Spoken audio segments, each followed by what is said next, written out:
Hey, this is Soma79 with the Articulate Ox podcast. Thank you so much for joining me today. I am very excited to share this conversation with you with my friend Matt Steele, aka Unharrowed. Matt is an instrumental heavy metal player, I guess is the best way to put it. I mostly knew him as a guitarist for about the decade or so that Matt and I have known each other, but I didn't realize just how musically talented this guy really is.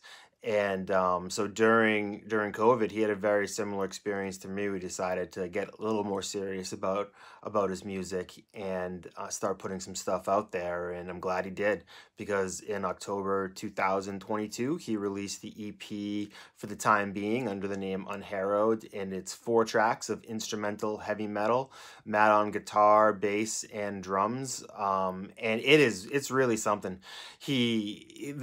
I mentioned this during the interview, but I'm not a big heavy metal fan. I appreciate, good music of all genre, but metal's never been one of my biggest things. But, he really got me back into it here, which is sort of it got me more into metal here, which is sort of the point of the podcast for me, is to be exposed to stuff maybe I wouldn't listen to. And I mentioned at one point that when I was listening to Ride the Lightning, which was the Metallica album that he wanted to talk about today, and want to talk about Metallica in general, I threw that on and I ran my best 5K in probably a year at just under 30 minutes. So that was inspiration for me to realize maybe heavy metal should be my new workout music. But back to Matt, I was really blown away by these 4 songs, and by now there's more out. We talk about a single that's dropping a few days after our interview. The interview took place in the middle of November 2022. So it's a few months old, so he's probably has even more tracks out there. But his music it's very riff heavy, and it really takes you on a ride.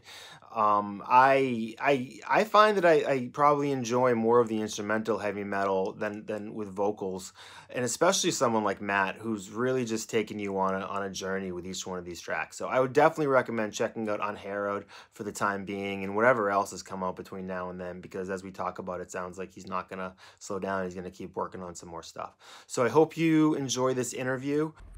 Oh, hey, one more thing I forgot to mention. Stick around to the end, because I have included Unharrowed's new single, Deprivation, at the end of the episode. Thank you very much, and I appreciate your support.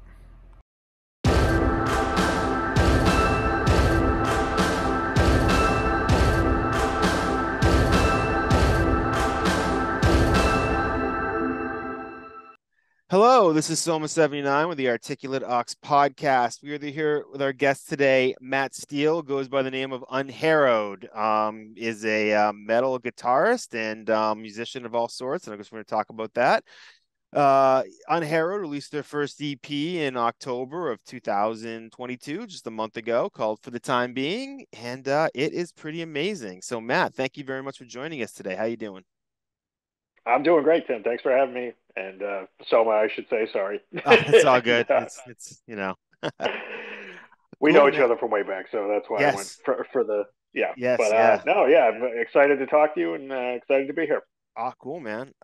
So the topic you want to talk about was Metallica, which, we're about the same age. We grew up around the same part of the country, so Metallica was pretty tough to avoid when we were kids. When did you first start getting into them? Yeah. So my earliest memories of them, obviously, I mean, the Black Album was so ubiquitous around its release in '91. Yep, I was huge. going into second grade at that point, so like that, I don't know. I MTV was Oh, so just I'm a few huge. years older than you. Okay. All Yeah, right. yeah, yeah. Yeah. You don't look it, but Yeah. you are. Well, I guess Yeah. I was going into like maybe fifth or sixth. That was 91, so I was 11. Okay, yeah. All right. Right. So where that applies actually is because I have an older brother who's about your age. Yeah. Well, I So have an older brother who's the reason I know who they are too. So right. Yeah. So you probably got into the better stuff a little earlier. My brother, MTV was just a huge thing in our household, especially on like Saturday mornings. If we'd get up early, before our parents, we'd like just hog the TV and watch MTV for a few hours. And yeah, the Black Album had like 5 singles. So, yeah. that album was just dominating MTV with the different music videos. It was And I that and always Guns N' loved this. Roses Use Your Illusions. It was Yep. like those are the two Yes. that, like, and this was prime MTV. Yeah, Listening to yeah. like, So from like 91 to 92, those two were just dominating everything. And I love the sound of rock and guitar and just always was into that from my dad listening to classic rock and oldies and stuff in his car.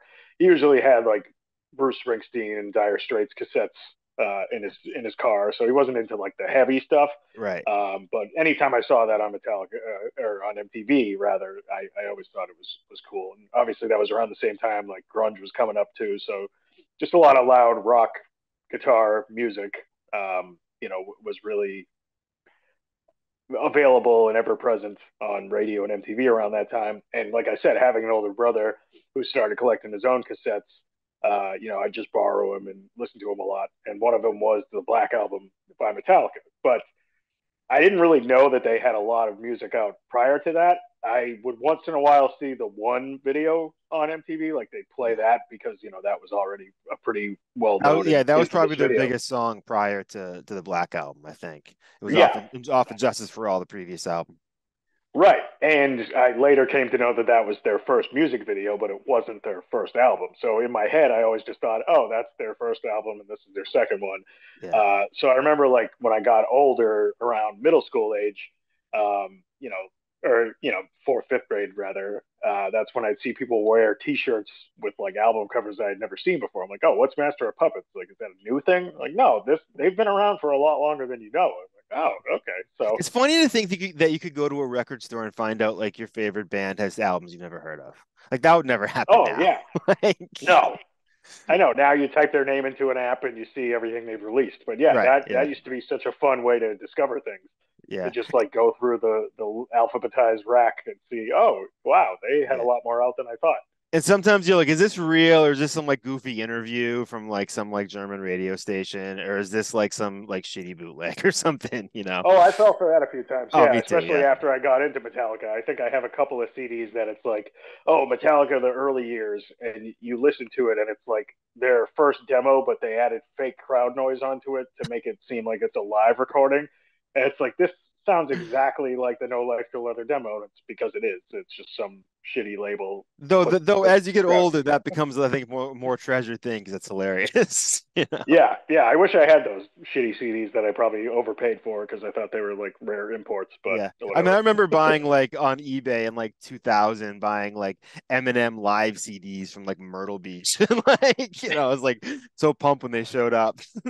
Oh yeah, no, yeah. Bootleg. If you could get real ones, that was always fun. I remember Hampton Beach had this store that sold a lot of like cool rock Yeah. memorabilia, and they had a pretty good bootleg cassette selection. I remember getting some Slayer and Metallica cassettes there when I was like 14, 15. I always remember like buying those cassettes where they had like the punch hole in the UPC. I'm like, why even bother? Like, it's just I Right. have like a Grand Puba tape that I bought from like Hampton Beach. I remember specifically like that. You're just Yeah. like, all right, just tell the world I'm cheap for the rest of my life. Yeah. Exactly. But yeah, so it's funny you mentioned before about Metallica and grunge, and like it occurred to me that like that was around like you said around the same time, and Metallica was sort of the real survivor of that. I mean, Megadeth kind of in terms of being the real pop, the not I'm calling Metallica pop is only in the broadest sense, but like in the real mainstream thing, like Metallica was really the one that stuck around. I mean, Guns N' Roses probably would have if they kept making music, but they were sort of that was the kind of the end of hair metal, but not the end of Metallica. No. Yeah. By no. I mean, they became basically the biggest hard rock band in the world right around the same time that grunge was exploding, and obviously metal sort of was on a downswing at that point in a lot of ways. Like Maiden and Priest both lost their iconic lead singers in Bruce Dickinson and Rob Halford around that time, so they had to get new singers and kind of start fresh as metal was taking a downturn. A lot of the other thrash bands like Slayer kind of just stayed at a medium level. Like I know they were playing arenas in the early '90s, but they had to package tour with like Anthrax Yeah, and I would say Megadeth to pull that Anthrax was off. the other band right around there too. Yeah. Well, they're Exactly, and always then my personal Anthrax favorite also. was Anthrax. I love Anthrax. Yeah. Yeah, they're one of my favorites too, and they actually changed their singer around that time. Yep. But I think they got better. Like that album, "The Sound of White Noise" with John Bush on vocals is With the just Twin Peaks tremendous. song with Yes, this yeah, Black Black Lodge. Lodge. Yeah. Yeah. Yes, That was yeah. actually when Oh, I so was good. always a fan of their earlier stuff. That was the last album of theirs I really heard until for years later. But yeah, oh man. Remember them on Married to Children?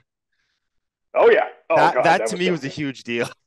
Like I was Yeah. like so Oh, jazzed. Like I didn't like again. I came to metal through Metallica. A little bit later. It's funny. So I had the Black Album cassette that I would borrow from my brother, but around the time that Load was coming out, that's when I had just started collecting CDs, and so it was the first like real new album cycle and hype and press tour that I had really been aware of. yeah. And they were doing like contests on MTV, like have Metallica come play at your house. And That was the I cut your remember hair. being That like, was the cut your hair one when they cut the hair, yes, right? Yeah, yes, that yes. was So there definitely was a there's a lot lot of of marketing behind controversy. that. Yeah, Yes. Oh yeah, big time. yeah, But still, just being able to like go to the store and buy, my first new Metallica CD was a cool experience. And that yeah. was, I think, June of '96. And then that whole summer was just okay. I have to dig back and hear all the other stuff they put out. And then that fall, I turned 13, I think. Yeah, 13. I can do math in '96, and yeah, I got the live shit binge and purge box set, which My was brother had that on from cassette. Yeah, it was that was yeah. a big. It was kind of big, right? Oh yeah, it was a big box. It was Yeah, three CDs, three VHSs. The first VHS in there is from 1989, so it's from the Justice Tour, and yeah. it's from Seattle, and it's today is still my favorite like live concert footage ever. It's that It must thing shred. really changed my life, and that was the thing. Like seeing them play for 2 hours and 20 minutes, just you know tight as hell, looking cool as hell with the big Justice Lady statue behind them. Huge Just hair. everything about that made me want to play music somehow. At first, I thought I'd be a drummer just because Lars, him just banging the shit out of the drums looked really cool. But then I realized drums were really expensive and you Loud. can't take drum sets with you. So I was like, all right, maybe I'll look into getting a guitar. And that was really what put me, I guess, on my path of picking up a guitar and get me, I guess, sort of where I am today in my musical journey. When you saw them as a kid, because I had a similar experience with people like Beastie Boys and things like that. But for me, I mean, obviously we were kids, and it was, but the gap between what they were doing and what was possible for me seemed enormous. Like it seemed like I don't remember not even understanding the way that like they made hip hop beats. Like there were samplers and how that worked and how like it was how it was all syncopated. Like did you have when in those early days were you able to see it as something? Were you able to start breaking it down at that point, or was it really like just the aura of it that sucked you in, and then eventually you get to the point where you start breaking it down and how to actually get to be a musician? Yeah, that's a great question. It was definitely the aura of it that I thought like, oh, I probably can't ever get to their level of technical ability, but I can at least try to learn a craft and at least give it a shot to like pick up a guitar and just see what happens. But it was more like the Nirvanas, the more punk influence Yeah, bands that were a little more simplistic that I thought like, oh, I could actually learn how to play this.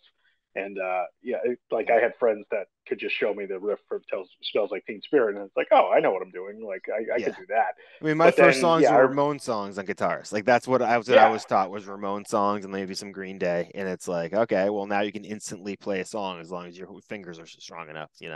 yeah, exactly. Yes. So yeah, to get back to your question, yeah, I was always like, especially looking at like say Kirk playing a solo, I was just like, oh my god, how does somebody play that fast and that technical and that Yeah. fluid? It like to me, it always seemed like, oh, he must just be like the greatest guitar player, and like nobody can ever approach that, just because I had never really seen somebody do the things that he was doing on some of those live shows. And the speed they play with too, like some of James's riffs, even now, like that I've been playing guitar for 25 years, I still can't quite get him 100% because he's just got the most insane rhythm guitar picking hand. Yeah. Can you Um, imagine how strong like those dude like that's like fingers are at this point, and it's just getting I stronger know every day. Like, it's insane. it's It's like nuts. you could probably like flatten a penny.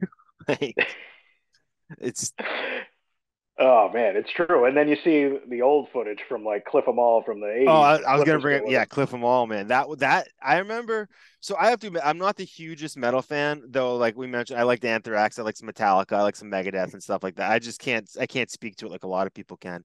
But Cliff 'Em All is the first thing I think of when I think of Metallica. I probably saw that, numerous times as a kid, and such a sad story, but just such a, I don't know, memories of that. What do you got? Yeah, so I like around that same time that Load was coming out is when, like I said, they had the whole like press cycle of promoting that new album. And a lot of that came with like brief, sort of career retrospective documentaries type things on MTV. And I remember that was when I first learned about Cliff. And I remember like they showed footage from Cliff 'Em All in those MTV shows.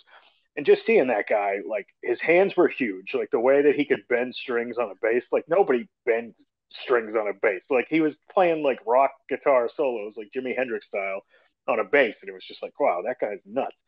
And then, as I was getting into their back catalog, like hearing Orion for the first time and realizing like that one of those middle section solos is actually harmonized bass and not guitar. It's like, holy shit, like this is the coolest thing I've ever heard. Yeah. So then finally getting that video and seeing him, in their, 80s heyday in '86 on the Aussie tour, when the American audiences were first getting to see them in arenas, and just how nuts they were going and how energetic he was. It was just like, God, man, like as I was getting into them, I was like, did I miss the boat on this band? And like, it's funny looking back now because I've been a fan of them for, you know, like I said, 25 years at this point. But thinking like, oh, they've already been around for 15 years. Like, Yeah. maybe I missed all the good stuff, but clearly they've still been killing it since, Well, I and I remember when still the love Black them. Album came out, a lot of people were like, "This is the end of Metallica." Like, they're not like, I mean, Right. I was a kid at the time, but like, you can't. People don't really, they're not real experts, but people were definitely saying like, "Yeah, they kind of jumped the shark." You're like, "What? This is Oh, the there's biggest still people album." now. That album went like diamond, like probably at least, Yeah. Yeah, there's still people now that were into them back then that, that's where they got off the train, and they still aren't into them, and that's fine. Yeah. But it's funny when you get to people like you see on Twitter and social media and stuff, where you get these people who are like, oh yeah, I don't like the Black Album, and they're like 20. It's like, how do you not How, like the, like you I know. probably own multiple copies of it? And, yeah. It's sort of like saying that. It's sort of like if I was like, I don't like Dark Side of the Moon. You're like, well, Right. I mean, it's funny to Right. think Like about it's the not their best album. Like I right, like but Animals like you better, or got I to at like Wish You least, Were Here better, but yeah, Dark Side is still an amazing piece of right. and It's like history. on Yeah. its worst day, it's still better than a lot. Yeah. It's funny you mentioned the big Exactly. hand thing. It made me think of I met Billy Corgan once and I shook his hands and I swear he has like these frying pans for hands. Like they're enormous. It's like, I told this make it into wrestling, but if you ever slap somebody in the NWA, they're gonna know it. And but like the dude plays stuff that I could never play, and I'm like, oh, okay, now I don't feel so bad. Like, Yeah, he's got a real unconventional approach to the guitar, and yeah, yeah, I that doesn't to surprise life me in that general, his I hands would are say. massive. Well, Yeah. that's true. Yeah. Yeah. It's funny what we said about Cliff, and it got me thinking. He passed away. Maybe 83. That may be totally wrong, but that's what's in my head. It probably like some in the early 80s. I'm assuming. 86. It It was was Master 86. of Puppets. Yeah, it was there. It was there. They Oh, were on tour in Europe for Master of Puppets. I think it had been out like 3 or 4 months at that point. So they had already done their tour earlier in the year in the States with Ozzy. Then they went to Europe, and I think Anthrax was actually supporting them on that tour. And yeah, they were going in. I think they left Norway, or they played a show in Sweden, and then they were going wherever is west of Sweden, and that's when the bus accident happened. what do you think someone like him was listening? Like you mentioned before, some of the bass stuff on like Orion and stuff. Where do you think someone like his influences come from? Because I think in my head people like maybe prog rock, like of course like Sabbath and things like that. But like Mm-hmm. I mean, it just seems like for the 80s, like just way different from what a lot of other people were doing, especially in mainstream. Well, they weren't really mainstream yet, but they're getting there. Yeah, and still, even like you look at the photos of them, like there's the three guys all wearing like basically the leather jackets and the jeans and stuff, and he was the only guy with like a denim vest and like a Misfits Yeah. shirt underneath and like bell bottom jeans, and like just sort of had a awkward way about him. But from what I've read and from what I've seen from interviews and things like that, it sounds like, yeah, Rush was definitely one of his influences, and obviously Geezer from Sabbath with like the fuzzed out bass tone and playing with your fingers. But then they also said that like he was really on the cusp of like, what became alternative rock. Like he was listening to REM in like the 85, 86 when, long before they were mainstream, Yeah. and just, kind of unconventional stuff. And then I guess he was sort of into classical music too, and that's how he sort of taught James and Kirk about like harmonizing guitars and things like that. Because Kill 'Em All, that had basically all been written before Cliff joined the band, so he didn't really contribute any musical input on that other than his playing. But then Ride the Lightning opens up with like a classical guitar intro to Fight Fire with Fire, and it's because Cliff like taught them how to do all that stuff, and So I'm glad they you. still do those harmonies today, and it's great. Yeah, So it's so that we I asked you what your favorite album was because I wanted to just go back and revisit some stuff, and you mentioned Ride the Lightning. So I put that on the other day. I'm proud to say that I ran the fastest 5K I've done all year. It was nice. 29 minutes and 49 seconds to Ride the Lightning. That's great. Yeah, so I might listen to some more Metallica. So today I actually listened to Unharrowed today, and I for which is only 15 minutes long, but it's a great 15 minutes. It left me wanting more. But so thank you for that. I think metal might be my new workout music. But the first thing I was thinking of, like when that first song came on, is I'm like, wow, this feels like a very Led Zeppelin intro. I mean, not like wicked like Led Zeppelin, but like, oh, I could feel sort of the influence here that I didn't really remember from like hearing a Metallica before. I'm like, oh, that's really interesting. You know? Yeah, I definitely agree with you there. I know because it's got that sort of like chimey, like 12-string guitar, sort of, Yeah, very sort of like classic, neoclassical European sort of acoustic instrumentation that Zeppelin, definitely implemented from time to time. Um, yeah, I mean, Ride the Lightning for me, there was just something about the overall sound of that album. Like, so that summer that I mentioned before about like digging into their past stuff, I remember somebody brought over Injustice for All on cassette, and like from the get go, that's just it fades in with like the loud harmonized guitars for the intro to Blackened, and then it goes right into that incredibly fast, like off time riff. I think at the time I heard that it was still a little too out there for me. Like I couldn't quite process it. Like it wasn't just a simple 4/4 beat like you'd hear on the Black album. It was like, prog metal basically, and it was yeah. it was a little too much for my A little heady. 12-year-old brain to handle. Yeah, it wasn't until later when I got the live set that I could kind of fully digest that album. But something about Ride the Lightning, it was still sort of song focused and melody focused. And it wasn't, even though Fight Fire with Fire then explodes into an crazy fast riff after that quiet intro, it was still like a digestible riff, I guess. And to me, it just like stuck with me. And then I had already known For Whom the Bell Tolls because that was on Woodstock '94. Metallica had one song on that CD set, which my Yeah. brother owned. So of course I just listened to their For Whom the Bell Tolls from Woodstock, you know, nonstop until I finally got Ride the Lightning and had the studio version. But that I think today is still my favorite song of all time, For Whom the From the Bell Bell Tolls by Tolls. Metallica. It's not a Yeah, bad one. Like I hadn't heard it in a long time, and I heard it. When I heard it yesterday, I was just like, "Yeah, this song fucking yeah. I mean, it's rocks!" it's such Like, a big, it's just such a big, dumb, loud, like just heavy pounding rock metal song. But I don't know, just that song just resonated with me, and the intro and the bass riffs that Cliff does, and then when the guitars come in with the descending riff, it's just I don't know, it's just perfection to me. and So it's that funny. I that I know think, I was listening to a remastered version of it. I know all the stuff's been we've done a thousand thousand times, but I couldn't believe how great it sounded. Like it sounded really big.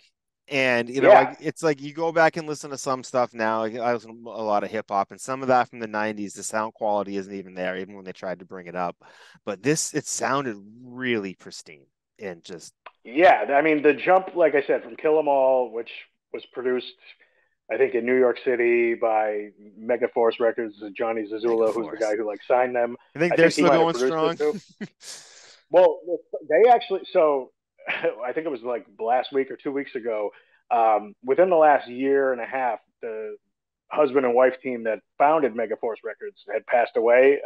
Not together, but they both passed away within the last year and a half. So Metallica played a tribute concert to them at the Hard Rock in Hollywood, Florida. Oh, that's amazing. And they only played songs from Kill 'Em All and Ride the Lightning because those were the first two albums they put out on Megaforce, which was That's so cool. sick. So they put a few clips on YouTube. I was actually watching that earlier today. They played the Call of Cthulhu, which is the instrumental that Yeah, yeah, closes and Ride Ride the Lightning. Lightning. Yeah. And Rob Trujillo, man, he's such a great bass player, and he's very similar to Cliff in terms of playing with his fingers and playing with the distortion. So he really did that song justice, and it was yeah. So anyways, tangent there, but yeah, Ride the Lightning, just something about that album was just it's so massive and it just sounds great. I mean, Creeping Death. Whenever they play a concert, if they open with that, it's like the highlight of the night, or they can save it for the end of the set. But like when they do that die chant in the middle, and that's another one that on the live box set when they like extend that and let the crowd chant die for like a minute and a half before they come back in with a riff, and it's the coolest thing seeing 15,000 people just pumping their fists chanting die while the So bass plays the riff. it's funny you mentioned that because so when I was a kid, we grew up around the time of like, the parental advisory stickers and all that. And Metallica was never like really swear heavy. But like there was definitely this aura of good music and bad music around that time. And Metallica was closer to the bad music side. I mean bad in terms of like judgment in terms of this being bad for you to listen to or somehow like Exactly right. right. So was Metallica sort of taboo like in your house or anything, or was this like something that like was seen as offensive or just annoying or obnoxious? I think by the time I got into them, it wasn't really an area of concern Oh, you for had my older parents. brothers, so they paved the way. Exactly right. Yeah, with him, I remember it was more some of the hip hop and rap albums he would buy that they'd want to like take a look at. It's funny. I remember the first thing my dad kind of looking at for an early CD that I got that sort of raised the red flag was Kerplunk by Green Day, and it was because of the song "Dominated Love Slave," which is like the joke song that the Yeah. drummer sings about just getting whipped and beaten by a female and him loving it. And but like I didn't even understand why that. Like I thought it was like a joke song. Like, oh, this guy likes to get beat up. I didn't understand It's always funny I fetish found with aspect of it. parents where it's like they find the wrong things and you're like, Right. oh, they almost call your attention to something because I have this very distinct moment of like sort of similar to that. I bought the Ghetto Boys "We Can't Be Stopped" tape, and that's the one that has like Bushwick Bill after he got shot in the eye on the Yeah. cover. Yeah. I was gonna say it's the picture of him in the hospital, Yeah. right? Yeah. And I bought it when I was with my grandparents in like up in New Hampshire, and I put it on my tape deck, and I was literally scared. I remember listening to the first, and this was like right around the time it came out, like 90, 91. I remember being like, oh, I'm not ready for this. And like I literally put it away for like 6 months because I was like, I can't listen to this now. But like, and so like my if anyone ever looked at that cassette, they'd be like, what the fuck? Like the song titles and all this shit, and they listen to it. Yeah. But it's like it was always something like pretty benign about like I remember having like my grandfather yell at me because I played an Aerosmith song with like who were like there was a belching sound in it. And I'm just like, I don't, it's Aerosmith. Like, I don't know what to tell you. Like, I don't, you know. Yeah. Eat the rich. It That's a ends song. with a And I'm like, big I don't broken. know. I Yep. forgot it's like, whatever. Right to Yeah. their fan club. It's inside the cassette tape. But, I don't know. Those goalposts have moved so many times. Yeah, I remember luckily, like you said, Metallica didn't really have parental advisory on their studio albums, which was great. The box set, obviously, like right there, it says "Live Shit" is the name of Right. the thing. So like you can assume there's going to be a lot of swears on it, and there were. Um, what I wasn't expecting was there's occasional nudity, like they'll call attention to Yeah. the ladies in the audience, and then there's a couple of flashing. And That stuff always yeah, got me by I remember surprise my too when I was a kid. Like, I remember buying like a Marky Mark like cassette tape. I mean VHS, and there was a bunch of that in it. And I'm like, I didn't see that coming. My parents were like, "What the fuck's wrong with yeah. you?" Oh, and to bring it to wrestling, the Degeneration X Part time. home video was rated TVMA, and it had all their like controversial moments on TV uncensored. So it's got that whole press conference Oh, where they're doing the Clinton thing, but they're actually saying the curse words. And then it would have Triple H in the ring, like pointing to women in the audience after Raw went off the air and showing them flash. And I was like, oh, I was not expecting nudity on a WWF produced home video, but Yeah, you Luckily, know, I but didn't watch that one with my parents. I was watching Saturday Night's Main Event recently, actually for a different episode of this. I was going back, and Vince was making some comments on commentary about Miss Elizabeth, and I'm like, the signs were there, man. The signs were there. Yep, Like, yep. it's like this does not Nothing age surprising well, about Vinnie that. Mac. No, definitely not. Yeah, I don't know. So, But yeah, no, the home videos were yeah, always a crapshoot when it came to the music. But yeah, there was nothing that controversial about their music that my parents ever kind of turned me away from. Like they were one of those bands that could be like, oh no, read the lyrics. Like they're smart and they're yeah, not swearing. And yeah, it wasn't until like the Marilyn Mansons of the world came around that they got a little nervous. But whatever. yeah, yeah, that dude. Um, so what about seeing him live? I'm guessing you've probably seen him a bunch of times. I've seen him a few times myself. Do you remember the first time you saw him? I do. It was so Load came out in '96. My first concert that I went to ever was in the summer of 1997, and I went with my dad and my brother to see Jimmy Buffett at Great Woods in Mansfield, Not Massachusetts. not a bad Which, show, man. It's yeah, I mean, it was interesting. It was the first time I smelled marijuana, so I yeah, remember being like, "What is that?" and them telling me what it was. I was like, "Oh, okay, interesting." Um, I don't know if maybe that's why I wasn't a big pot guy because I didn't like the smell at that concert, but I don't know. But hey, you know. the following year, uh, so I wouldn't know anything about not being a very big podcast, so I can't answer that. yeah, no, that's for sure. The later on in '97 was when Metallica released Reload, and so they had toured in '96 and done like arena shows. I think they played the Worcester Centrum and probably the They Fleet did. Center I or remember whatever people in my high whatever it school was going to called. that show. Nice. They Okay, played the yeah, that Garden makes sense. too. Yeah, I was gonna say. I'm pretty sure they played in Boston too. Yeah. And I remember like there was a kid in my grade that had the shirt from that, and I just remember thinking like, damn it, like That what a that's so badge of cool. But honor that was to come back to like school like oh yeah, with especially when like you're 12 or 13. Yeah, yeah. I went to a so pumpkin cool. show when I was in like the ninth grade. That was my first show ever, and it was like the five people into that show came back with pumpkin shirts. Like, you're like, oh Oh damn. yeah, I think my brother went to that shirt and bought me. Went to that show and bought me a shirt. I still have the I shirt. had a. That's awesome. It didn't fit me then, but it Um, fits me now. I got to break that shit out. Yeah, that's so funny. I have like a Green Day Dookie shirt from like '95 that was down to my knees, and now it like fits me like a exercise shirt. Yeah. But yeah. So, anyways, my first time seeing Metallica, Reload had come out in late '97, and they had announced that they were going to do a tour in the summer of '98. So my second concert ever was at the same venue, Great Woods, and it was Metallica with Jerry Cantrell as the support, and then Days of the New were the opener. So it was pretty good. It was a Days of good the show. New. That they maybe I Yeah, don't know the music as well as I thought they did. Is that that's I thought they were a little more like Seven Mary Three ish. Maybe that's just my own like they were like acoustic, very acoustic based, but they still played like really loud. So like their songs actually translated pretty well to a live yeah, I rock guess it's probably a good slash opener for metal kind them of because environment. you probably don't want to have it being like, all out from, Metallica still gotta, save your energy for that. I'm old. I'm talking about Yeah, saving energy. Like we're like, I know, right? you're like 18, 15 when this happened. The energy was not a problem. Yeah, and so yeah, so Days of the New opened it. They were pretty good, and then Jerry Cantrell, who I already had loved at that point because I loved Alice in Chains, was touring for his first solo album at the time, and his band was great on that tour. They actually closed with "Brain Damage Eclipse" by Pink Floyd, which was awesome.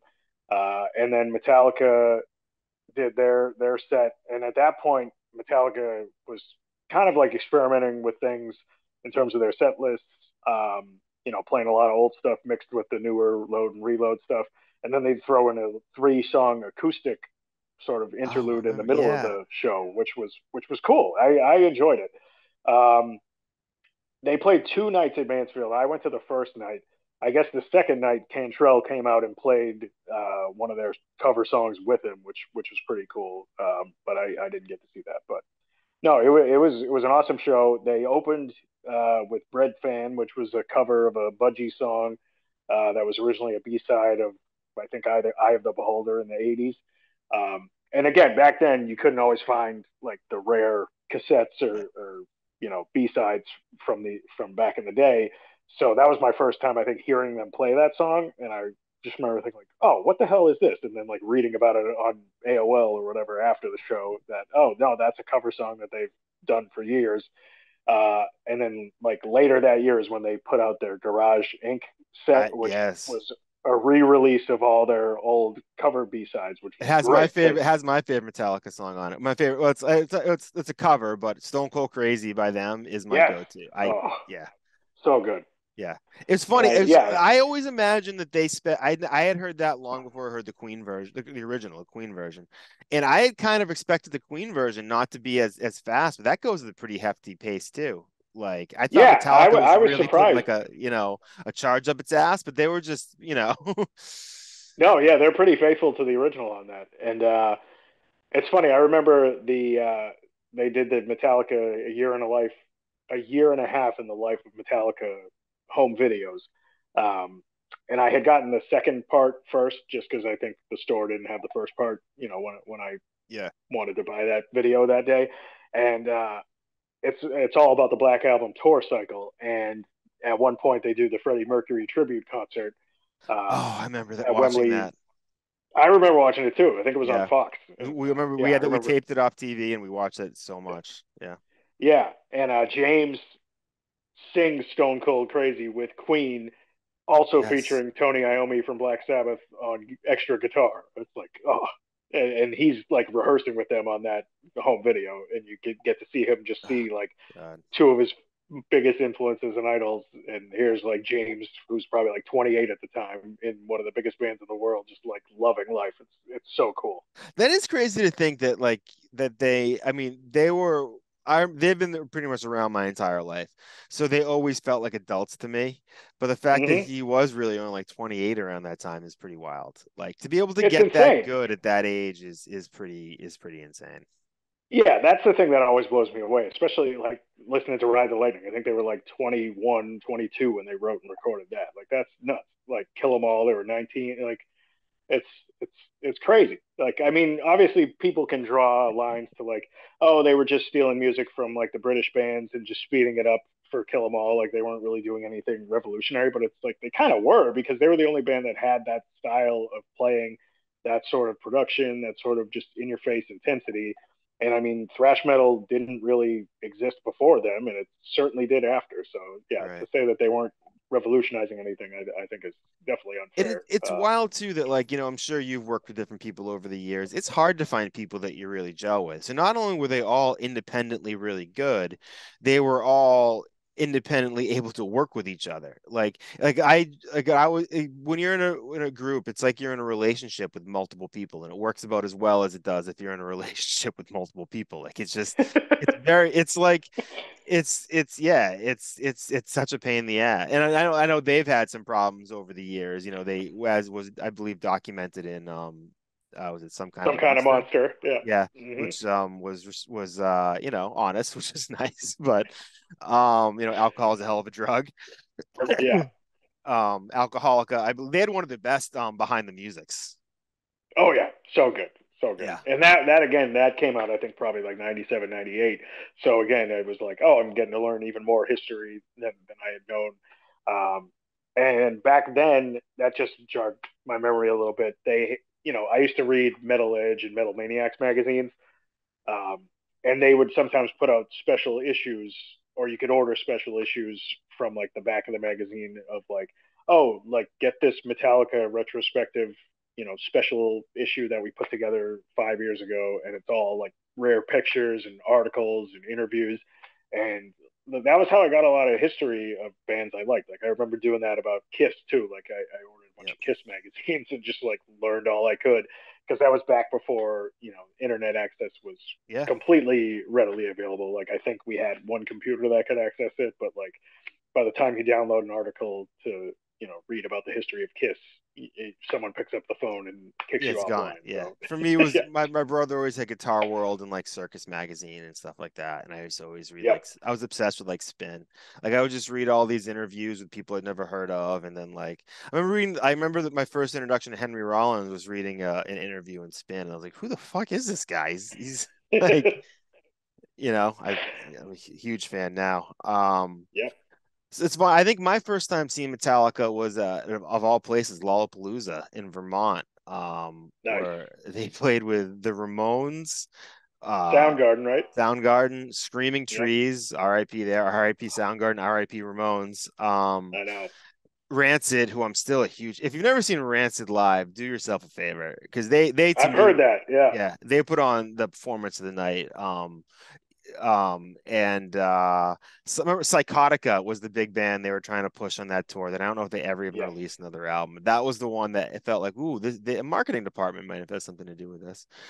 yeah. um for I years I remember heard, having the Circus magazine to take it back to them. I remember having the Circus magazine Lollapalooza issue yeah, about that '96 tour. That's so cool. yeah, it was like what it was at a dog racetrack in Vermont. um and Wu-Tang was supposed to be there, and I thought for years I'd missed them, and I only recently found out they never actually showed up. So I'm glad I didn't actually miss them. But yeah, and they went on last and they just tore it down. Like, you know, I think we actually, because we were so far away, we were kind of walking towards the car as for the encore. I just remember the Yeah. hey, I got something to say. I was like, all right. Oh yeah, they always love throwing that one out there. Yeah, The yeah. Last Caress, Misfits. Yep. I was at a party about a year or so ago, and a former member of the Misfits was there, and I knew that a former member of the Misfits was going to be there, and I was like, I can't wait to see what this guy's like. And literally, first thing he came in, I was standing with five, like maybe four or five other people, and he immediately made a priest molesting a kid joke, like literally first thing Oh out of boy, his mouth. And I'm like, this dude's mm, coming in hot and letting us know who he is. that's hilarious. Was Yeah. it the guy who replaced Danzig? One of the. I'll tell you off whatever because Okay, yeah, I that's don't know fine. much Yeah, we about him. don't have to put But him on blast.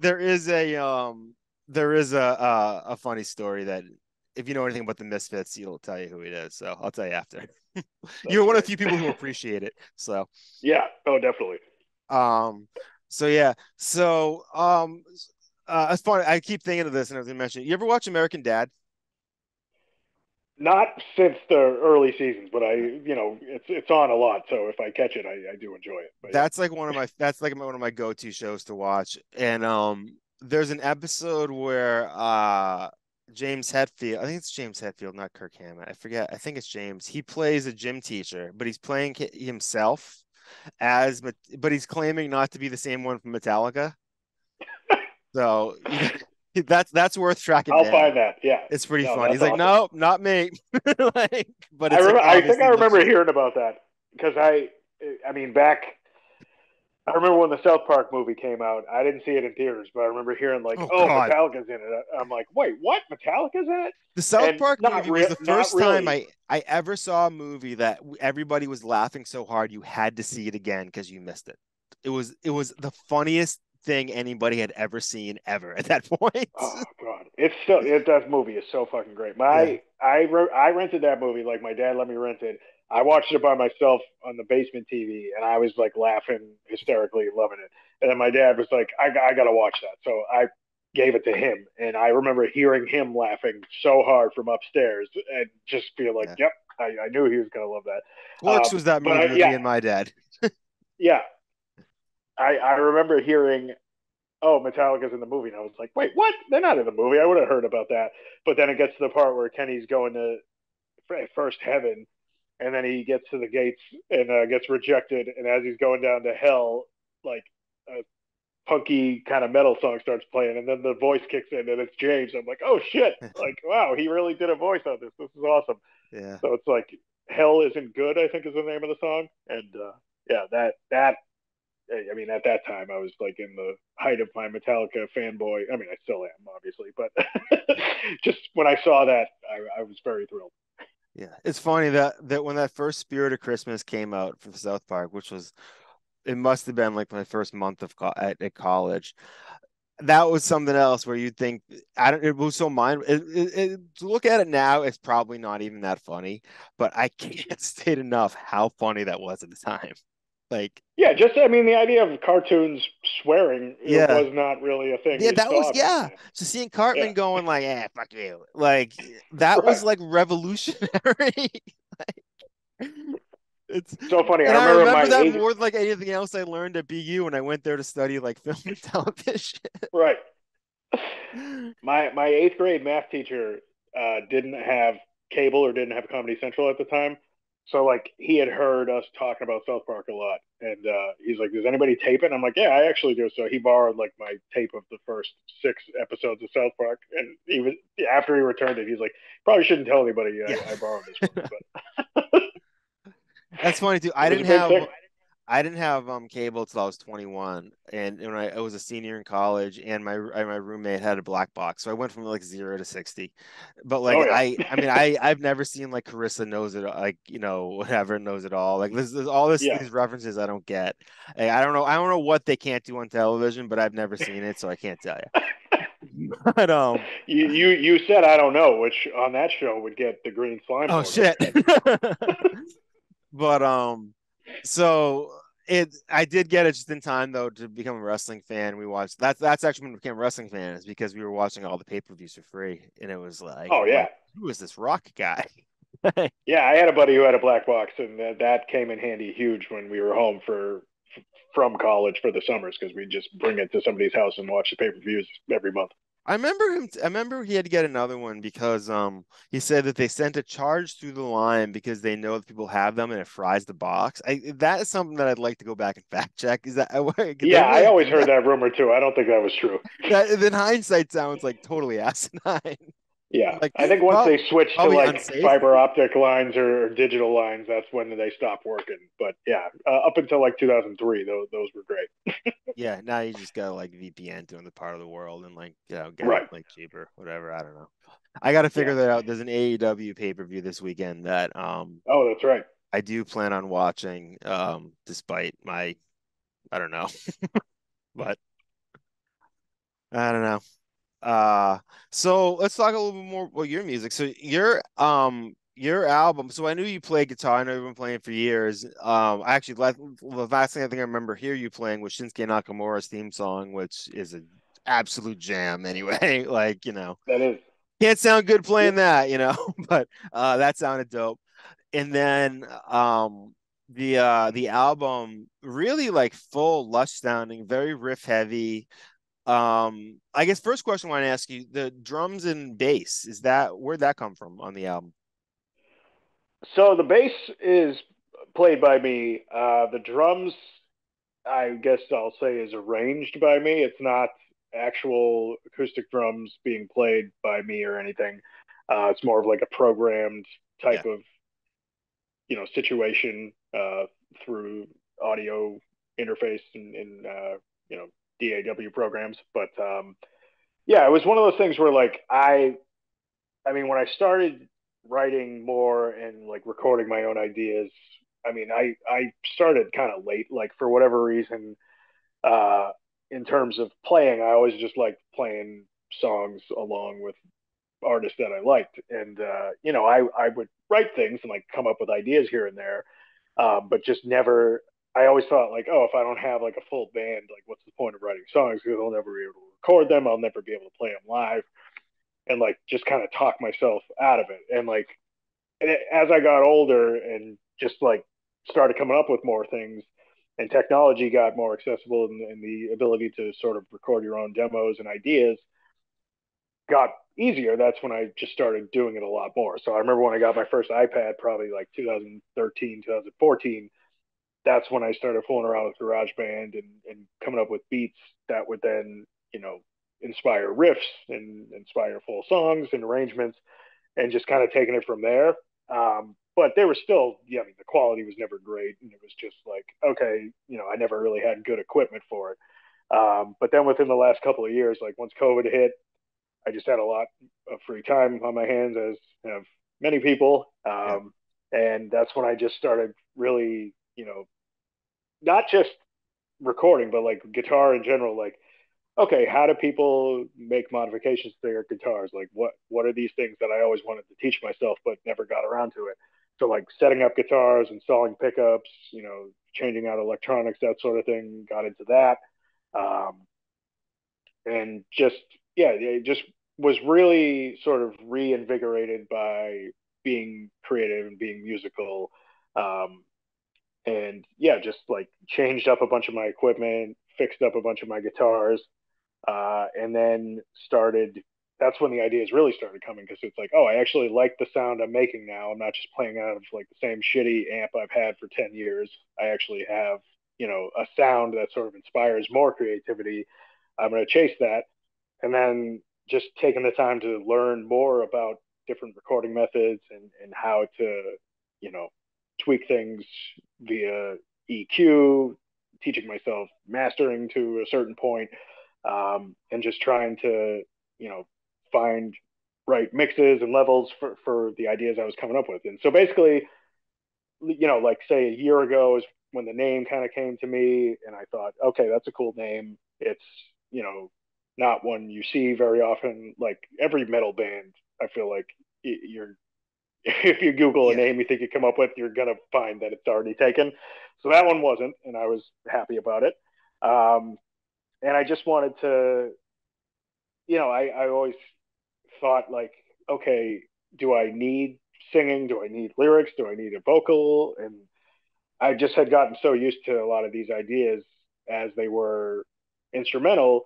And, there's a lot of guitar melodies that sort of carry the songs on their own, whether it's the riff or some top line melodies that I just thought like, I don't need to, attempt at singing on top of this to make my music sound worse.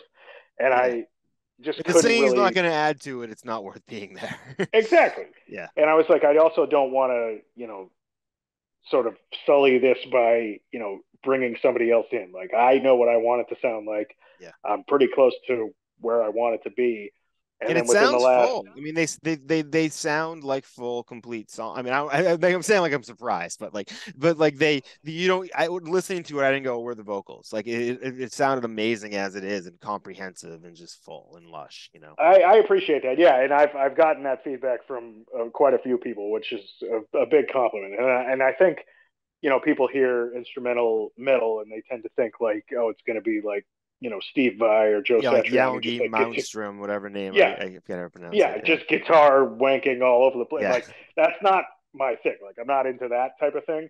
I love songs. I love riff based music. I love Yeah. hooks. I love I love things that melody. you can Melody, remember. yeah. That's what I love about all that shit. Like, it's yeah. It's funny. When you were talking, I was thinking about something, about the idea of confidence, and you're talking about like adjusting your own stuff. Like, I definitely felt it in my evolution as a musician. There was a guitar went from something that I was scared to break to being something that like I was became a tool that I could modify. And I think a lot of that becomes like you said. I don't know whether it's just a certain point of like I hit a certain point in my life where I just started feeling confident about things. I'd done enough good things, and I'm like, oh, I have the right to feel confident now. I could probably fix that thing. And it's crazy to think that Metallica was at somehow that level, like at 21, 22. But like here we are. Like it's amazing that they're able to do that. But do you think that there's something that did you like was there for me there was a time where there was a big shift where like I went very slow for a long time and then I turned major curve in the past few years. Anything similar to you, or like what really got you there? Yeah, I mean, I don't know what the turning point was necessarily, but I definitely felt it. Like I said, maybe it was the pandemic, maybe it was having just more free time, but there was that something that was there, and I think just my overall confidence in general. I think like getting to a certain age where it's like, all right, I'm a husband, I'm a dad, like I have kids, like realizing like I am a grown ass man, like why was I afraid of putting myself out there, or Yeah. like, well, why was I timid about what I want to do in terms of artistically expressing myself, and just I don't know, just not. having that fear anymore. I think, and just being like, all right, I'm going to put the time into it. I'm going to work on it, get these songs to where I want them to be. And if I like it, then I feel like I've been listening to enough music for a long enough time that I think I know what sounds good to me. And if other people are into it, then that's great. And if they're not, that at least I tried. But Yeah. getting, I mean, some pretty good numbers on the streaming from Yeah. Spotify. For whatever reason, that seems to be the way people are gravitating towards the music. I mean, obviously it's a very popular app, and I use it myself. Um, but yeah, just when I check the artist numbers every day, I'm just like, oh wow, just seeing the growth is kind of surprising. And getting to see the different songs that are resonating more than others. Like as of the time of this recording, for the last week, the third track, which is the mellow sort of interlude that's almost an intro for the fourth track, has been getting a lot of traction, and I think that's great. I think that there's something there with just the production of that and how it kind of gets a little dissonant at the end with a little bit of keyboard thrown in there. Yeah, I I think love that. people, I don't know if it's getting picked up on instrumental playlists or whatnot, but I it's just cool to see the growth there. And then with the new single that's coming out, that will obviously be out by the time people hear this.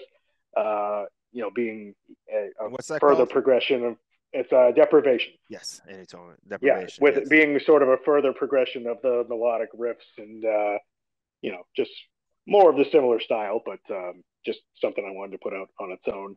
I'm just excited to see where that goes. Yeah, so the numbers you're getting looked great. I mean, because I've put out music a little bit this year. I mean, I found that I get a lot better response when I have like artists that are a little more well known. But you're doing this all by yourself. I mean, to what do you attribute it? Is that like just is it through Spotify algorithms? Like what do you attribute that access? I mean, because there's a lot of good music out there that never gets heard. So it's like, Right. yeah, Yeah, I think I've been lucky in terms of it not necessarily being from the algorithms. I've found that over the last like couple of years, is when I sort of shift. Like a lot of what I used to just be on Twitter for was for wrestling and just like politics and news and shit like that. And it was good to follow things, but like I wasn't that active and engaging in things. And then like a couple of years ago, I was on vacation with my family, and like I just happened to like tweet something about heavy metal, and I found a couple of hashtags, and I was just like, holy shit, there's like a much like larger community about metal on Twitter than I had previously realized. So I just started following people, and people started following me back. And I feel like I just got a good enough sort of group of people that I interact with fairly regularly on there that when I started, putting the word out there that I was going to be releasing something, I started getting followers from that, and just sharing it through my personal Twitter, and then through the Unharrowed band Twitter.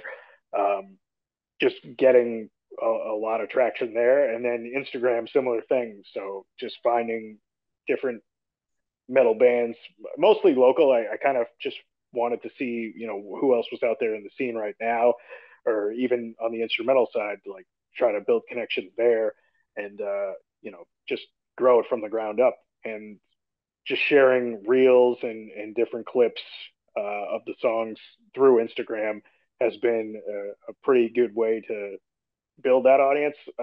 I don't understand how the algorithm works on Instagram. There was one video I posted of me playing one of my riffs along with the song, and it got like close to 2,000 views, which I was shocked. yeah. And then most of my other ones get like 200 to 300 maybe, but It's wild. I had one a few weeks ago that got 4,000. The next one got like 800. The next one got like 3,000. The next one got like five. I'm just yeah, like, and it's always the ones that like I have a new song coming up, Black Friday, dropping Black Friday, Crown Me Now with Copyright and Honest and Pillsy Beats and DJ Slipwax. I posted about it the other day. I got 6 likes. And I'm like, what is like? I feel like it's. I know it's. I'm like going like, oh, the conspiracy of Instagram. Oh, they know I'm trying to promote something. They're trying to like down push it. I'm like, no, it's just whatever. But like, I just yeah. don't get how that works. I feel that way about Facebook. Like Facebook, Oh I yeah, I I've shared my page with a bunch of friends, and I got a good amount of followers. Not a good amount. I mean, I got like 30, but I mean, just in yeah, terms of the people I sent it to, a lot of them followed it. But then, yeah, whenever I post an update, I don't think it's getting in anybody's feed because I get like 2, 3 likes at most. But yeah, whatever. yeah. What are you gonna do? Well, the But the I thing think, is, yeah, what I've really realized that it's like it's not like people I've known my entire life. Like I'm like, oh man, I put this album out, like I've been working on it for 5 years, like it's awesome. They're like, cool man, listen, like they listen like two songs of it and like forget about it. Like some dude that I've like talked to like on Instagram, like off and on for 6 months, never met. That's the person that's like super into it. It's like the I've realized that you're never gonna get like rich and famous and validation from your friends and family and from the artistic. So it's like Facebook for me is like, all right, just get out of here. I only need people I don't know. Yeah, no, and it's so funny you mentioned that. Like that just brought to mind. I had a real strong group of, and a lot of these people I am still friendly with and close with of friends through like basically it was like a wrestling podcast group that split off into a couple other groups that that group for the last 5 6 years has just always been super supportive of each other, just super encouraging across different social media channels. And yeah, the response there, I mean, from these people, even the ones that I'm not really on Facebook that much anymore, but the people still step up and like share and just and I do the same to them, and it's just great to have that support network, even if it's mostly people I've never actually met in person. Yeah. It's cool. I hope for your sake that the metal community is a lot more supportive of each other than the hip hop community. Because like I always said about with hip hop, it's like the problem with hip hop is that like if you can't afford a guitar, you can still afford to rap. And it's like so therefore there's literally zero barrier for entry to call yourself a rapper. You don't even have to buy a guitar or anything like that. Right. And so like it's impossible to go to a hip hop show if you're like in the opening act and not be performing to a room full of other people who are trying to get on stage and sell you a CD or something. And it's just Yeah. it's one of the hardest, I'm not trying to make excuses for the lack of Grammys on my wall, but like it's like it's pretty it's pretty if you can impress a hip hop crowd of like those groups, you're doing something right. How do you No, and find I the metal community to be? so there's definitely people like that. Like I mean, obviously, like I said, like I'm not a Steve Vai. I'm not a Joe Satriani. Like I'm not the most skilled technical Yeah. guitar player in terms of flashiness or showing off. But I also don't really care about that much. But I know that there are people in the community like that are those shredding type guitar Yeah. players The that gatekeepers. probably exactly they probably if they come across my videos they're probably like what is this Oh guy doing? man, Like what is yeah. that really his technique? Like that he calls that a solo? Uh, but whatever. Like that's not the like I'm not trying to appeal to like guitar nerds necessarily. I'm just trying to appeal to people that like metal, that like good songs. Mine just don't happen to have any words or lyrics. And I think, my to bring it back to Metallica, like my fascination with them and the thing that always drew me to them was like just that sound of like the riff of the band as a Yeah. cohesive unit. And that's the biggest influence of mine. Probably not that shocking for people who've heard my songs. Obviously, I throw in other things in there, um, different styles of metal. But yeah, they were really the basis for all of my musical learnings, I guess. And I think in general, obviously, there's many different styles and subgenres of metal.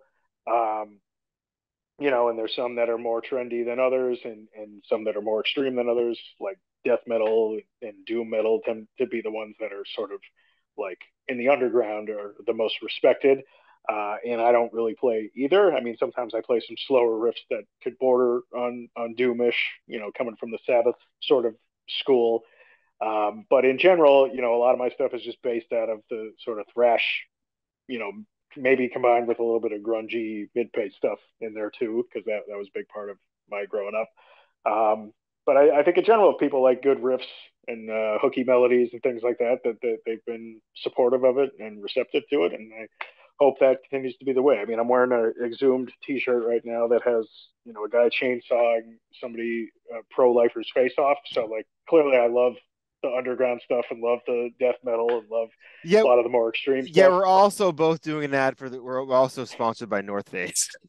Yes, yeah, of course. We're both Who wearing isn't North around this time Face. of year? Yeah. Yes, you know. But yeah, no, I think in general the metal scene, at least in the circles that I travel via social media, are all real supportive and encouraging, and that I couldn't be more thankful to have that support. Yeah, I will say too. I was just thinking about your album, one thing, the EP, one thing I really loved about it is that the way the riff really takes you for a ride. Like, sometimes when you think riff, you think like, that smells like Teen Spirit riff, that 4 bar thing. And it's something obviously, Metallica does a little bit of too, or probably a lot of, but like you really feel like it's roller coastery is too cliche, but you feel like you're picked up somewhere, taken on a ride, and left someplace else. And it really takes you on a journey where it's not like it wasn't something that like 30 seconds in, I'm like, oh, I know where the song's going, or I've heard this before. And it really sucked me in. And I don't know, man, I really loved it. I am super pumped to hear this new single too. Like how, I'm assuming you must feel pretty encouraged and validated by this response. Is there even more coming? Yes. So the single was sort of something that had been in progress that I had been tinkering on that I just couldn't get the arrangement right for whatever reason. But I always had the different parts and just was having trouble arranging them in a specific way. And then I got like a new bass, and that sort of inspired me to switch things up for some reason, and it came out a lot quicker than I thought it was going to. So then once I recorded what I thought was a finalized version of it, I just didn't want to sit on it until I had more songs to put out. So I was just like, Right. all right, I'm going to put this one, even though the EP just came out a month ago. By the time I was ready to release the single, so yeah, I mean, it was just one of those things where that song, once I finished it, I just felt like, all right, people need to hear this, and if the reception is there, great. If maybe I jumped the gun and I'm putting too much out there too soon, then that's fine. I'll learn from that. But I think people are going to be into it. And then yeah, as far as down the road, I've got ideas cooking for another release. I don't have a timetable for that. I would assume I'd like to get it out by the end of next year of 2023 or this year when people are listening to this probably. But we'll see. We'll see where things go. But definitely Yeah. got some more ideas cooking, and I plan on continuing with this project because I feel like I've really settled into a groove of you know what it is I'm doing, and sort of let the songs take me where they go, and I feel like I found a pretty good sound with it. So Yeah. I'm It's excited. hard to put a timetable on art too, because my new album, Drinking Songs for Children, I said on my 2009 album it was coming in 2010, and it was just finished this year and won't be out for at least another year or so. That was my COVID project. That was the funny thing too, that when I was thinking about you for this, and I was like, oh, I bet this is the same. I bet he did the same thing I did, where like COVID started happening. He started looking around and going, I got to do something with some of this stuff. like, Yep. and like it Yeah, was you're not just wrong.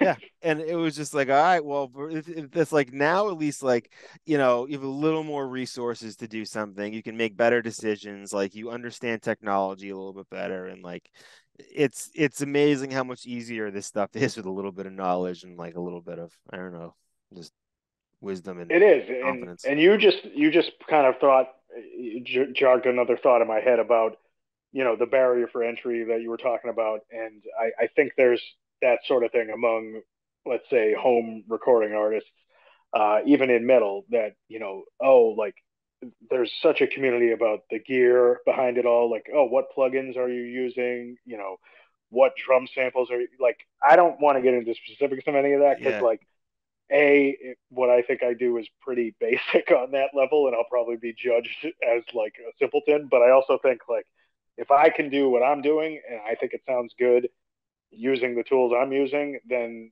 I don't think it's anyone's business like what the gear is behind it. Like I'm Yeah. happy to show off my guitar and like where that tone comes from, but beyond that, like for the instruments that I guess are less authentic, um, I don't want to get into the nitty gritty of it because to me it's not that exciting. Like to me, it's just a tool. Like if I can get the sounds I'm looking for out of drums and they fit the songs and like sound like a distinctive Yeah. cohesive piece of music, then that's really all I'm going Oh, for. I'm not above banging a metal pot with a wooden spoon over here if it's gonna get me the right sound. So like Absolutely. yeah. Yeah. The bass that I played the most on the songs I've released, my hip hop songs, is a 3/4 inch rock axe bass that must weigh, I don't know, 400 or 500 pounds. And it literally is the biggest piece of shit bass you could possibly have. But and I bought it for like, 75 bucks off a friend in like Yeah.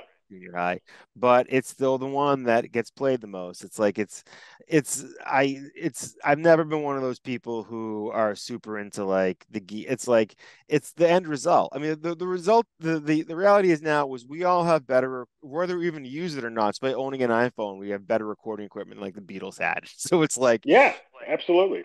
you know, what are we doing here? Right. And it's funny, like metal in particular has like a very distinct production style. Like if you go on to Spotify or any streaming and go to like new metal, like not NU What metal I'm about from to the say is 90s. NU metal. Yeah, no, not none of that shit. But like newer metal, it's all very like just very digital sounding, very pristine, very not all of it. I shouldn't say all of it, but a lot of metal put out by I guess some of the larger labels within the metal scene tends to fall that way. Not all of them. Again, I'm painting with a broad brush, but like more often than not, 90% of it sounds 90% of the new releases have that similar sheen, whether it's death metal or black metal, and it's all just like the drums are very very loud. Everything is very very loud, and I made a conscious effort to like sort of have that sort of quieter dynamic to the recording and it was more just because like that's what I like to listen to, something that has more of a dynamic range, like older metal that I tend to gravitate towards, as opposed to just that sort of brick walled, everything as loud as it can be sound. And I don't put a ton of gain on the guitars; like they still sound heavy. It's still definitely metal from the riffs and everything, but it's not that over processed, overproduced sound. And I think that technology has enabled a lot of things to sound like that. And while it might sound more professional, quote unquote, I'd much rather sound the way I sound and have sort of that distinct quality to it because I think it still sounds clean and still sounds, decipherable. It's not raw. It's just a little bit more, I guess, classic in the production approach. I mean, I played it on the same equipment and in the same room in a similar, like within like a short period of time as Ride the Lightning, and I mean the remaster thing, and it sounded like equivalent. Like, I'll do that with my songs, or I'll throw it in like a thing in like a shuffle and see how mine sound comparatively, and it filled the same sonic space. I mean, it sounded really beautiful. Wow, that's a big compliment. I appreciate that. Yeah, no problem. Man. You ever listen to Uncle Acid and the Deadbeats? I haven't really. No, I've always heard the name, but I've never They actually listened to them. I don't think. they're like the metal. I mean, they're like the metal band around now that I'd say I'm a legit fan of. I saw them in Colorado a few years ago too, and I would say definitely they're kind of stoner metally, but like I'm not really a Tool fan, but I guess a lot of Tool fans are into them. But like I would highly Oh, recommend interesting. them. Yeah, I think Yeah, they're a lot more Sabbathy to me. They're British, but yeah, I would definitely recommend them. I think you dig them. yeah. If any of my friends from Twitter end up listening to this that are into the stoner doom thing, don't judge me, but I'll check them out. It's just that's something I think about sometimes is like, so when this actually ties back to Metallica a little bit. I remember like my brother telling me when he was probably already in high school and maybe he was in junior high and I was in like grade school or whatever in elementary, him being like, in high school, man, if you don't wear a Metallica t-shirt, you're gonna get made fun of. It's like that's the only thing you can like, and I'm probably exaggerating with time, but it was like there's either Metallica or you're like other.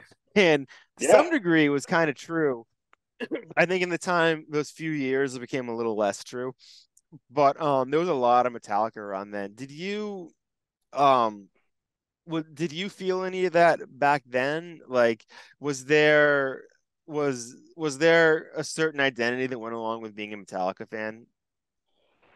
I think by the time I was into it, it was like such a mainstream thing that like even though I felt it was a big part of my identity, it wasn't really like that out of the norm. Like I feel like you were probably a little more brave being a Metallica fan in the late '80s, early '90s than as opposed to the mid to late '90s like I was. Oh, I was trying to be But a back hip then, hop fan. That was real bravery. Was trying to be a hip hop fan. yeah. Oh, I'm sure. I got called a word that I don't even like using, but it's just is Yep. a horrible word that starts with a W that is just Mm-hmm. basically you just like do people not realize what a horrible like thing you're doing when you say that? I mean, not for me, but No, for it's other awful. people. But yeah. Yeah, Yeah. For some reason, like it was okay to tease people about music back then, and I Oh wonder if yeah. that happens today, because like I feel like it can't. Like there's so much different music now. It was like, oh, you don't like Metallica? What do you like? Like Boyz II Men? And it's like, well, they're both awesome, but like, do you remember coming up in an era where there was teasing about music, and do you think that still exists today? I don't think it does exist. I mean, I bet it exists in terms of like, say, the typical schoolyard bully thing. Like if a boy listens to like a female artist, I feel like he's probably more inclined to getting teased by that. Maybe that was just my own experience growing up, but If anybody I wants to don't know. tease That's me about like Mariah Carey, you know where to find me. Yeah, exactly. Fuck off. But Yeah. no, I mean, I think back then too. I think the sort of financial commitment required to like an artist and support them was something that people felt more comfortable mocking. Like, oh, you have a 311 shirt, which Yeah. yes, this happened to me. But oh, you have a 311 shirt. Like, oh, you like that band? Like, what do you have? All their CDs? And it's like, yes, okay. Like, you've outed me. I probably spent $100 on 311 merch. Like, sorry that offends you. You know what's It's funny you just mentioned that? So I went out and bought a Cypress Hill t-shirt that said Latin lingo in the back, and I wore it all the time, and everybody made fun of me, but I still have it in my closet. Then one day I was at Strawberries, a tape store outside, and a kid tried to buy it off of me and like trade shirts with me. And he was wearing like a red mesh shirt. And I'm like, okay, I'm not gonna sell you my shirt, but thank you for giving me the validation. Like, that's all you need. You need once you find the people that actually support what you're into, then you kind of realize like, oh, whatever. People are gonna make yeah, fun of just these whatever they assholes that don't I live understand. around. Oh, they just don't Exactly. like Yeah. me for my personality, and they're choosing to mention this. They're choosing to make it about the shirt. That's probably what it is. That could be it too. Or Yeah, they're just very miserable and insecure themselves, and they project. yeah, yeah. What are you gonna do? uh, Yeah, Glad those days are gone though. This is yeah. yeah. Again, this goes back to the confidence of like why 15, 16, 17-year-old me could never feel confident enough to actually write my own music and put things out there. Maybe if I had the technology back then I would have, but I don't think so because I remember writing demos on boombox cassettes with just guitars, and Oh man, how occasionally I'd shitty did share them all with of my those other. sound, man? I did Oh, the so same bad, thing. Oh man, so oh, bad. And they probably like I would share the ideas with other guitar playing friends, and like we'd hypothetically talk about forming a band and practice for a month, and then never do anything with it. But yeah, it took me to turn almost 40 to finally feel, I guess, strongly enough about what I want to get out there creatively, and I'm glad I'm doing it. it was really hard though back in those days. Like I'm thinking back to like high school bands where it's like you had to really get all on the same page, all somehow get the money to go to a studio, all like not only like get to the studio and not kind of freeze up, which because some people sort of can't perform in those environments. It's Right. like it was, and then hopefully the one like little studio in the few town area for us, hopefully the guy knows what he's doing. He mixes your shitty playing to sound good. It's like no wonder everybody Yep. gave up. But like that's the thing I come down to in this podcast. A lot of people I talk to is it's all about outlasting other people because just by not giving up every day, there's less people that you're competing with, and the new people coming on are way behind you, so you don't have to worry about them as much. But Yeah. No, that's a great way of looking at it. yeah, I don't know. It's getting late here, and I don't want to keep up too much of your time. But any closing words for us of encouragement or any recommendations you want think people should check out, or we'll hang on a little after I stop recording, because I'll tell you that misfit story. Okay, great. Yeah. No, I mean, I just want to thank you for the time. I haven't done a lot of press for this, as we discussed. It's been very grassroots and through social media to get the word out there. But I am really thrilled with the reception thus far. I would not have expected thousands of people to have listened to this little thing that I, kind of just did for myself.